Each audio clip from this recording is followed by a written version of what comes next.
ఇక్కడ కనిపించే ఫోటోలో ఎంతమందికి శివస్వరూపం కనిపించిందో కామెంట్ చేయండి. కార్తీక పౌర్ణమి నాడు 365 వత్తులను మా ఇంట్లో వెలిగించడం జరిగింది. అయితే అక్కడ మేము ఫోటో తీసుకుంటే ఆ ఫోటోని జూమ్ చేస్తే నాకైతే శివస్వరూపం కనిపించింది.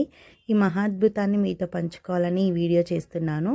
ఆ ఫోటో కూడా మీకు ఇక్కడ ముందు పెడతాను చూడండి. ఈ ఫోటోనే.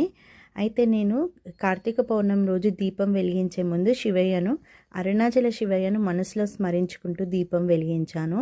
అయితే నాకు ఈ ఫోటో చూడగానే దీపాంతాలు 365 వత్తులు లింగస్వరూపంగా, పైన వెలిగే జ్యోతి శివస్వరూపంగా కనిపించింది. మీకు కూడా ఇలాగే అనిపిస్తే ఈ వీడియోని లైక్ చేయండి, షేర్ చేయండి, సబ్స్క్రైబ్ చేయడం మాత్రం అస్సలు మర్చిపోకండి. Thank you for watching. Video చూసే ప్రతి ఒక్కరి మీద శివయ్య అనుగ్రహం పరిపూర్ణంగా ఉండాలని కోరుకుంటున్నాను. మా నెక్స్ట్ వీడియోస్లో శ్రీశైలంకి సంబంధించిన వీడియోస్ అన్నీ వస్తాయి.